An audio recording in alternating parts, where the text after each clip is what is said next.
Hoy hablaremos de un tema sumamente importante y no solamente sumamente importante, sino de vital importancia para la salvación.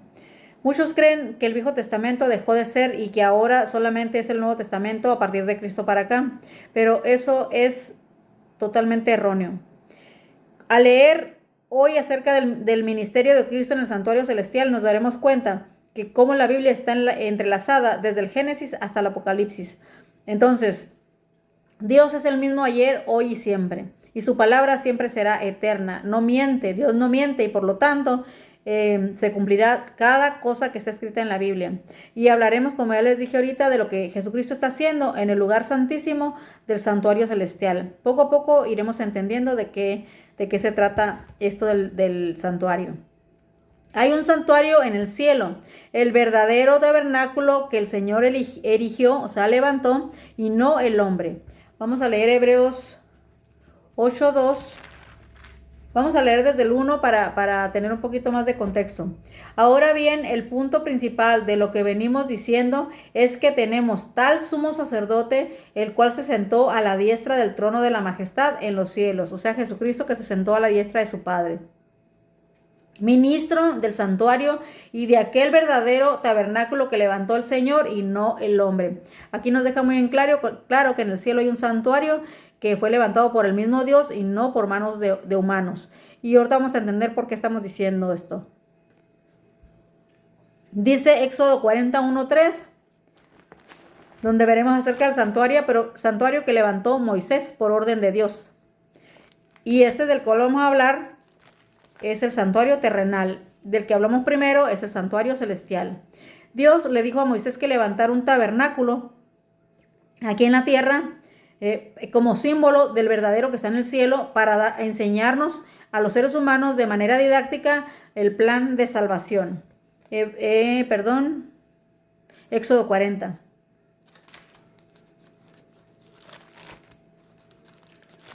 Éxodo 40, del 1 al 3.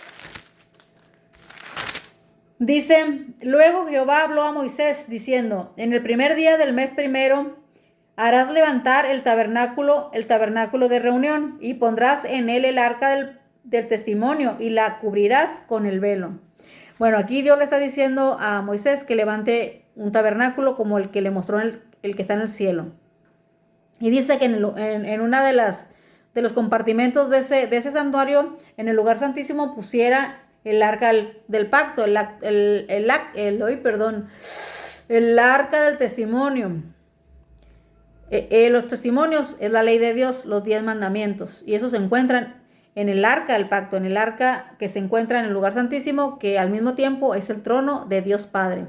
Entonces, así de importante la ley de Dios, porque los 10 mandamientos se encuentran el día de hoy en el lugar santísimo del tabernáculo o del santuario celestial, donde Jesucristo está ministrando a favor de todos aquellos que quieran ser salvos.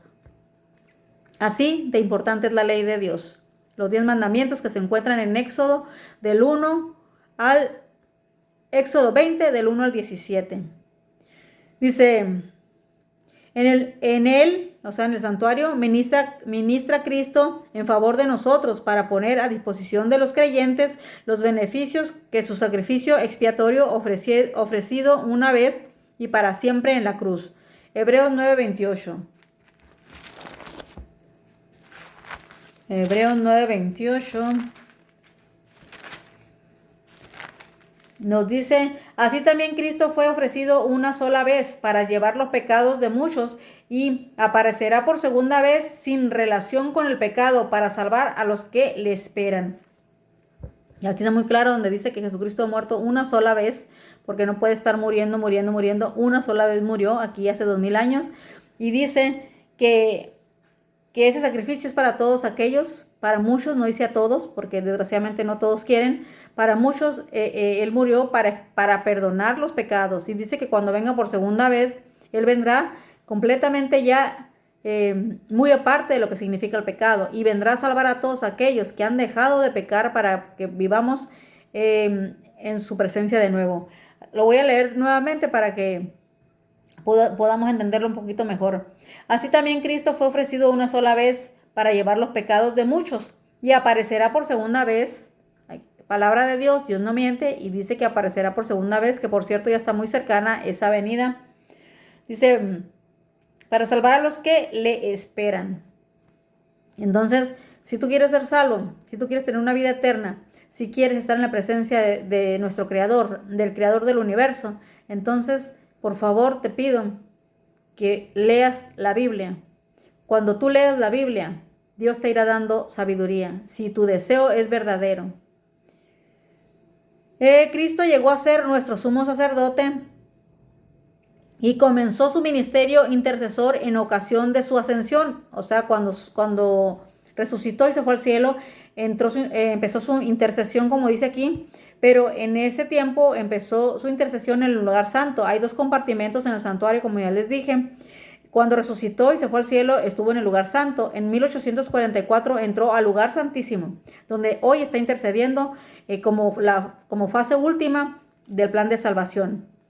Jesucristo, cuando salga del lugar santísimo, se habrá terminado el tiempo de gracia que le está dando la humanidad para que se arrepienta, y entonces ya no habrá manera de que otro más se salve, porque hasta ahí llegó el tiempo de gracia, el tiempo que Dios da por misericordia al ser humano para que se arrepienta.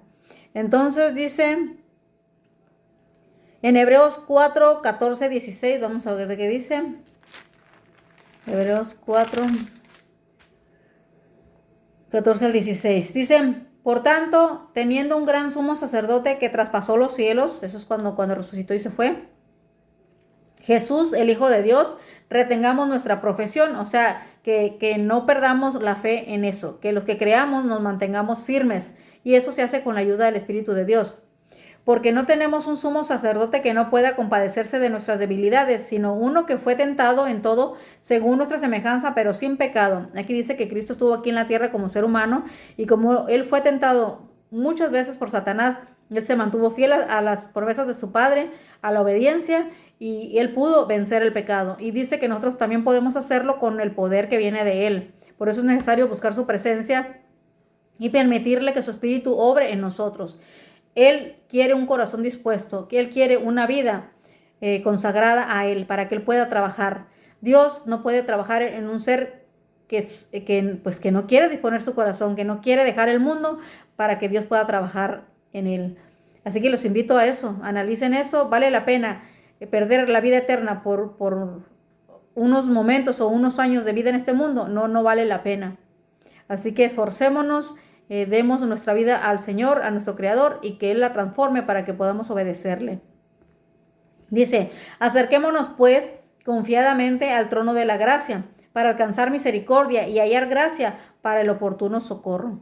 Aquí Él dice que Él estará ahí presente si nosotros se lo pedimos, que Él estará socorriéndonos en nuestros apuros, en la tentación que Satanás pone en la vida de nosotros. Así que piensa, analiza. No vale la pena perder la vida eterna, no vale la pena perder la verdadera felicidad, la eternidad en la presencia de nuestro Creador, en un mundo bello. No vale la pena este mundo para nada. El mundo cada vez estará peor, nada se mejorará, ningún poder político, ningún ser humano, por más poderoso que se sienta, podrá hacer nada por este mundo. El mundo va de mal en peor. Y en unos poquitos años, yo me atrevo a decir que a partir del año que viene, del otro, todo se empezará a poner tan grave. Por eso la necesidad de buscar a Dios. Él es la única salvación para este planeta. Bueno, entonces leeremos ahora. En 1844, al concluir el periodo profético de los 2300 tardes y mañanas o 2300 días, como dice Daniel 8:14, inició la segunda y última fase de su ministerio expiatorio. O sea, cuando Cristo salga de ahí, se acabó. El que se perdió, se perdió, y el que se salvó, se salvó. Por eso la palabra de Dios dice, el que sea injusto, siga siendo injusto, porque ya no habrá manera. Y el que sea justo, manténgase siendo justo. Dice Daniel... Bueno, Daniel 7. Bueno, seguiremos leyendo. Ahorita leemos ese capítulo, ese versículo. Esta obra es un juicio investigador. Dios no da una condena, no da una sentencia, a menos que primero nos haya pasado por un juicio. Y ahorita, desde 1844, estamos siendo enjuiciados. las personas que queremos ser salvas, los que estamos luchando por obedecer a Dios, estamos siendo enjuiciados. Y cuando Cristo venga, ya vendrá a dar el pago a cada quien. A los que hicieron la voluntad de Dios, vida eterna. Y a los que no quisieron, tristemente, la eliminación por completo. Daniel 7, los vamos a leer. Y pongamos atención bien en este versículo, porque yo cuando empecé a entender sobre esto, yo me quedaba maravillada. Al principio me asustaban muchas cosas, pero hoy no, hoy cada vez estoy más convencida que Dios estará ahí para mí y para todo aquel que así lo quiera. Él protegerá a sus hijos, Él nos dará la fuerza, nos dará su espíritu para mantenernos fieles a lo que Él ha dicho, a su ley. Y nos llevará a su presencia nuevamente, porque Él es nuestro creador y Él quiere que regresemos a Él, porque salimos de sus manos y tenemos que regresar a sus manos. Daniel 7, 9, 10. Fíjense lo que dice aquí. Estuve mirando, eso está diciendo Daniel, porque Daniel era profeta de Dios y lo llevó por medio de una visión al cielo. Dice, estuve mirando hasta que fueron puestos tronos y se sentó un anciano de días, ese es Dios Padre, cuyo vestido era blanco como la nieve y el pelo de su cabeza como lana limpia, y su trono llama de fuego, y las ruedas del mismo fuego ardiente. Un río de fuego procedía y salía de delante de él. Millares de millares le servían y millones de millones asistían delante de él. Imagínense qué hermoso, el cielo donde Dios Padre se sentó en el trono. Ahorita les voy a decir para qué. Y dice que había millones y millones de ángeles sirviéndole. Qué hermoso será estar ahí en el cielo. Yo ansío ese día, por eso me estoy preparando. Por eso le pido al Señor que me ayude a mantenerme fiel. Y dice, asistían delante de él. El juez se sentó. ¿Quién es el juez? Jesucristo. Y los libros fueron abiertos. ¿Qué libros? Los libros donde están escritos o inscritos los nombres de las personas que serán salvas. Fueron abiertos para empezar el juicio. Eso pasó en 1844. Y todavía estamos en ese juicio. Dicen que un río de fuego procedía y salía delante de él, millares de millares le servían y millones de millones se asistían delante de él. El juez se sentó y los libros fueron abiertos. Entonces el juicio ha empezado desde 1844. Por eso aquí dice en Apocalipsis 14, fíjense lo que dice Apocalipsis 14, 6 en adelante. Dice, vi volar por medio del cielo a otro ángel que tenía el evangelio eterno para predicarlo a los hombres, a los moradores de la tierra, diciendo a gran voz, temed a Dios y dadle gloria, porque la hora de su juicio ha llegado. Eso está escrito en Apocalipsis, en el último libro de la Biblia. Por eso dice muy claro aquí, la hora del juicio ha llegado. Y Daniel miró esa visión, Dios lo llevó al cielo para que la mirara, y miró como Dios Padre se sentó, y el juez, Cristo Jesús, también se sentó y fueron abiertos los libros para empezar el juicio. Y eso comenzó en 1844. Y disculpen por mencionar tanto la fecha, pero es necesario que podamos entender. Y no te quedes con lo que yo te pueda decir. Pídele sabiduría a Dios. Aquel que quiera ser salvo y aquel que esté buscando hacer la voluntad de Dios, que quiera obedecer para estar en una vida eterna cerca del Creador, Dios le dará esa sabiduría, no lo dudes. La misma palabra dice en Santiago 1:5 que el que le haga falta sabiduría que se la pida a Dios, pero no dudando, porque si dudamos, Dios no obra con las personas que tienen dudas. Dios obra con las personas que creen en Él, las que tienen fe y tienen por certeza que Él hará lo que su palabra dice. Entonces, dice que los libros fueron abiertos, ¿verdad? Esta obra es un juicio investigador. Dice que forma parte de la eliminación definitiva del pecado. Dios eliminará de este mundo el pecado por completo. Después del milenio se quemará a Satanás, a sus demonios y a todos aquellos que no quisieron obedecer a Dios, y desaparecerá por completo el pecado. Es entonces cuando Dios esta tierra la renovará y la hará aún más bella que al principio, y entonces vendremos a vivir después de los 1000 años en el cielo, vendremos a vivir a esta tierra eternamente, y Dios estará con nosotros. La tierra será la capital del universo, porque la presencia de Dios habitará aquí en esta tierra, y yo quiero estar ahí. Yo quiero estar ahí. Dice definitiva del pecado, prefigurada por la purificación del antiguo santuario hebreo en el día de la expiación. Vamos a leer Levítico 16, donde, como les dije, de manera didáctica, Dios enseñó al ser humano el plan de salvación. Y aquí en el Levítico 16 nos habla, está largo el capítulo, pero nomás les voy a dar una vislumbre de este mismo capítulo. Habló Jehová a Moisés después de la muerte de los dos hijos de Aarón, cuando se acercaron delante de Jehová y murieron. Aquí habla de la muerte de los hijos de Aarón, porque profanaron el templo de Dios. Así que cualquier ser humano, Dios no cambia, y hasta el día de hoy cualquier ser humano le debe reverencia y respeto a Dios, si no, pagarán las consecuencias. Y no porque sea Dios malo, porque no lo es porque como creación de Él le debemos esa reverencia y esa obediencia. Y Jehová dijo a Moisés, di a Aarón, tu hermano, que no en todo tiempo entre en el santuario detrás del velo. En ese santuario se entraba una sola vez al año, que es el día de la expiación, que desde 1844 hasta el día de hoy y hasta que Jesucristo salga del santuario celestial, estamos en el día de la expiación.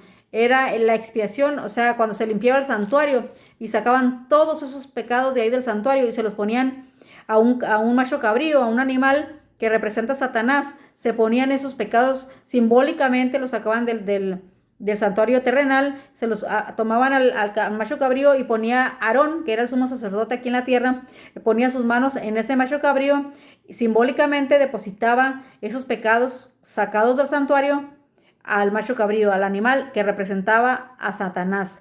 Hoy así se hará. Cuando Jesucristo salga del lugar santísimo, todos los pecados que están siendo llevados por los hijos de Dios, que estamos confesando nuestros pecados, y pongan atención, los hijos de Dios, no la humanidad, los hijos de Dios. Cuando nos equivocamos, le pedimos perdón a Dios y Él pone por su muerte, perdona ese pecado. Pero cuando salga de ese santuario, todos esos pecados que están en el santuario celestial serán puestos literalmente en la cabeza de Satanás, para que después del milenio sea destruido con todos sus pecados. Por eso les invito a que lean el capítulo 16 de Levítico y después se vayan al Nuevo Testamento, a Hebreos, para que puedan entender mejor lo que estamos leyendo. En el Antiguo Testamento se nos dejó de manera simbólica lo que Dios haría para salvar al ser humano, el plan de salvación por medio del santuario. Y en el Nuevo Testamento nos deja muy en claro que Jesucristo aún sigue en el lugar santísimo intercediendo por todos aquellos que quieran ser salvos. Entonces dice, en el servicio simbólico, o sea, aquí en la tierra, el santuario se purificaba mediante la sangre de los sacrificios de los animales, pero las cosas celestiales se purifican mediante el perfecto sacrificio de la sangre de Jesús. Eso está en Juan 1:29. La importancia de conocer la Biblia y que no solamente te alimenta espiritualmente, sino que te da sabiduría. Abre tus ojos, Dios, para que tú puedas ver claramente las cosas espirituales. Yo puedo ver a Dios, no físicamente, pero lo puedo ver. Hoy le conozco, tengo el privilegio de que Él alcanzó mi vida, abrió mis ojos y hoy puedo entender claramente lo que me quiere decir. Entonces, lo único que queda en mí es agradecerle, pedirle perdón y que me ayude a mantenerme fiel.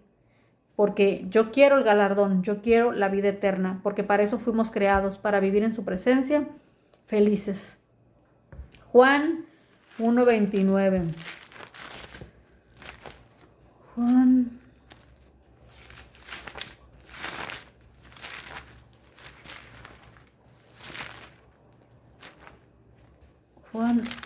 1:29.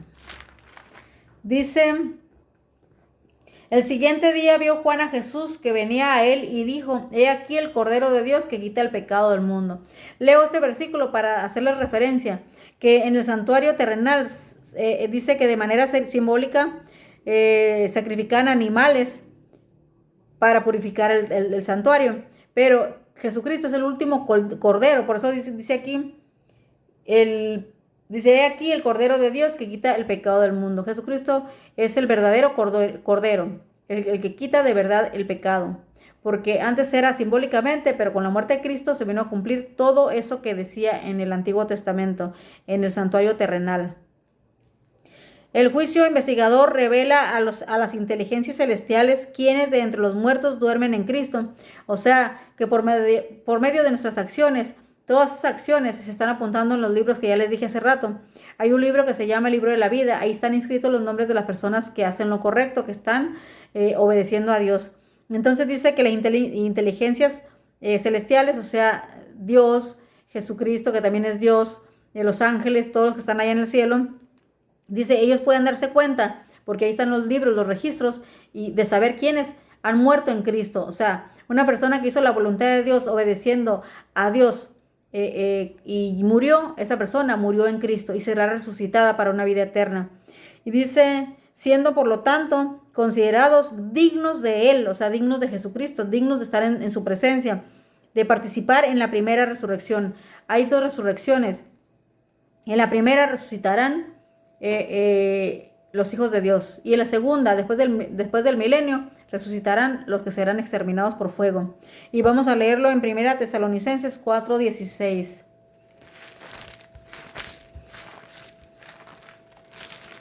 Primera Tesalonicenses 4:16. Dice, porque el Señor mismo, Jesucristo, con voz de mando, con voz de arcángel y con trompeta de Dios, descenderá del cielo y los muertos en Cristo resucitarán primero. Así que este versículo también nos deja muy en claro que nadie va al cielo antes del juicio. Nadie está en el cielo, solo excepto algunos que Dios ha llevado, como a Elías, como a Moisés, como Enoc, que la misma Biblia los dice, pero ningún otro ser humano está allá. También cuando Jesucristo resucitó, resucitaron como otro grupo de personas que también están allá en el cielo. Pero las personas que estamos viviendo en estas épocas o antes también, cuando mueren, no se van al cielo, están durmiendo, esperando el juicio para después el pago. Así que aquí dice que los muertos en Cristo resucitarán primero cuando venga Jesucristo. Dice también, toma de manifiesto quién de entre los vivos permanece en Cristo, guardando los mandamientos de Dios y la fe de Jesús. Solamente los obedientes serán salvos. Estando, por lo tanto, en Él, preparado para ser trasladado a su reino eterno. Esto quiere decir, bueno, vamos a leer el siguiente versículo que dice, y luego nosotros, los que vivamos, cuando Jesucristo venga, va a haber gente viva y unos que murieron en Él. Por eso hablamos primero que en la primera resurrección resucitarán los muertos en Cristo. Dice, y luego nosotros los que vivimos, los que hayamos quedado, seremos arrebatados juntamente con ellos. ¿Juntamente con quién? Con los que acaban de resucitar, los muertos en Cristo. Juntamente con ellos en las nubes para recibir al Señor en el aire, y así estaremos siempre con el Señor. Cuando Cristo venga, resucitará a sus muertos, a los que creyeron en Él, y juntamente con los que estén vivos, muchos ángeles, millares de ángeles, millones de ángeles vendrán a la tierra, porque Jesucristo no pisará la tierra. Jesucristo quedará en el aire esperándonos. Los ángeles vendrán a recoger a todos sus hijos, tanto los que resucitaron como los que están vivos en ese momento, y seremos llevados a la presencia de Jesucristo, y de ahí nos iremos al cielo 1000 años. Y por eso dice aquí, y así estaremos siempre con el Señor.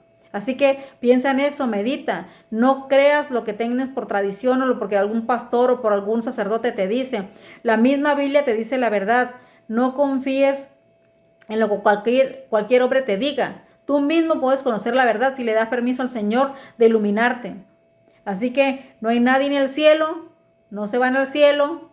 Hay un juicio para después dar el pago. Los que hicieron lo correcto, la obediencia a Dios, se salvarán. Los que no, serán destruidos.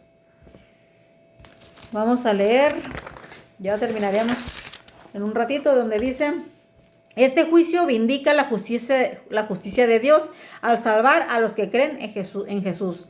Al salvar solamente a los que creen en Jesús, no a todos. Jesucristo es el camino, la verdad y la vida. ¿Camino a dónde? Al cielo. La verdad, la palabra. Y la vida eterna. Si no crees en Jesucristo, te perderás. Y creer es obedecer. Hechos 16:31.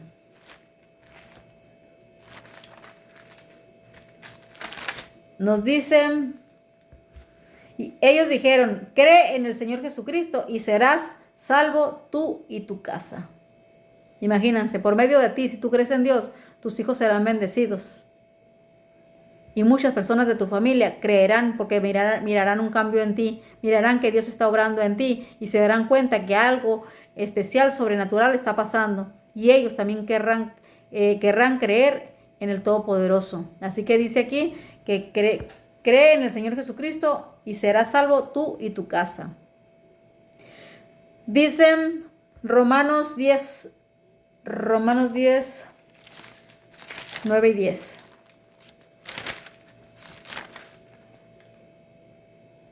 Dice que si confesares con tu boca que Jesús es el Señor y creyeres en tu corazón que Dios le levantó de los muertos, serás salvo. Es necesario creer en Jesucristo porque solamente en Él hay salvación. Dice, porque con el corazón se cree para justicia, pero con la boca se confiesa para salvación. Quiere decir que no solamente no es creer, sino obedecer. Es como si yo dijera, yo creo en Jesús y no hiciera nada, pero precisamente estoy compartiendo la palabra de Dios porque creo en lo que Él me dijo, en lo que Él me hace saber. Entonces yo no solamente creo, sino que obedezco haciendo la voluntad de Dios. ¿Cuál es la voluntad de Dios? Que permitamos que su Espíritu obre en nosotros para que nos lleve a obedecer. Y cuando tú obedeces, el Espíritu Santo obra en ti y te lleva a hacer lo que Dios quiere que hagas. Declara que los que permanecieron leales a Dios recibirán el reino. Los que permanecieron leales recibirán el cielo, el reino. No cualquier ser humano. Los que permanecen leales hasta el final. Santiago 1:12. Santiago 1:12. Dice, bienaventurado el varón que soporta la tentación. ¿Qué quiere decir? Que te apartas del mundo, que permites que Dios te ayude a vencer el pecado. Porque cuando haya resistido la prueba, recibirá la corona de vida, la vida eterna, que Dios ha prometido a los que le aman. Muy claro, si tú amas a Dios, dice Cristo Jesús en Juan 14:15, si me amas, guarda mis mandamientos. No podemos decir que amamos a Cristo si no lo estamos obedeciendo. Dice Mateo 24:13.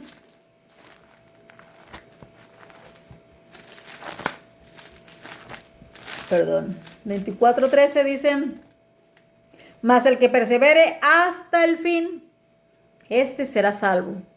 El que soporte hasta el fin, el que esté pidiendo la ayuda de Dios constantemente, diariamente, el que esté leyendo la Biblia, porque por medio de ella es que conocemos a Dios para amarle, por medio de ella somos santificados.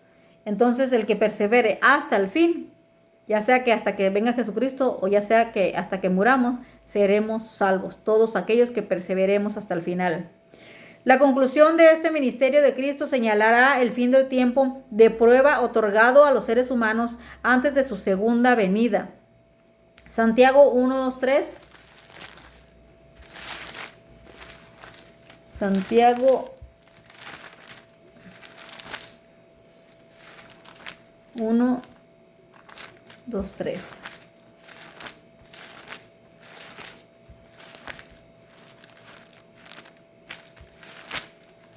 Santiago dice, hermanos míos, tened por sumo gozo cuando os halléis en diversas pruebas. Esas son las pruebas por las que nos hará pasar Dios para merecer la vida eterna. Sabiendo que la prueba de vuestra fe produce paciencia. Dios te dará paciencia para esperar. Dice Gálatas 5:22 que uno de los dones del Espíritu Santo es la paciencia. Así que de Él viene toda la ayuda. Solamente Él pide que nos dispongamos porque Él hará todo lo demás. Dice, sabiendo que la prueba de vuestra fe produce paciencia. Así que entreguemos nuestro corazón a Dios, nuestra vida, y Él obrará. Él hará todo. Solamente Él quiere que nosotros nos dispongamos. Dice Apocalipsis 22:12. Este versículo está súper bonito y es una promesa que se cumplirá ya dentro de muy poquitito tiempo. Muy poquitito tiempo. Poquitito tiempo. Dice Jesucristo, he aquí yo vengo pronto y mi galardón conmigo, para recompensar a cada uno según sea su obra. Los que obedecieron, la vida eterna. Los que no quisieron obedecer a Dios, guardando su ley, destrucción final, total.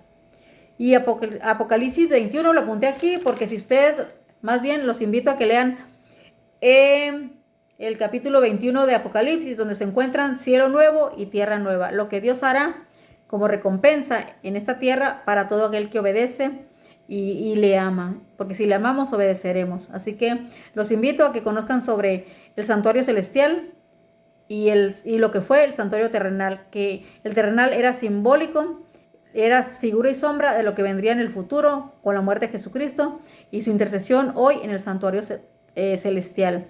Jesucristo está a punto de salir de esa área, del lugar santísimo, y cuando Él salga ya no habrá tiempo de nada. Y es cuando Jesucristo vendrá por todos aquellos que quisieron e hicieron su voluntad. Así que te dejo con eso. Piensa, analiza, estudia, busca a Dios, pide sabiduría y que Dios te ilumine y te bendiga.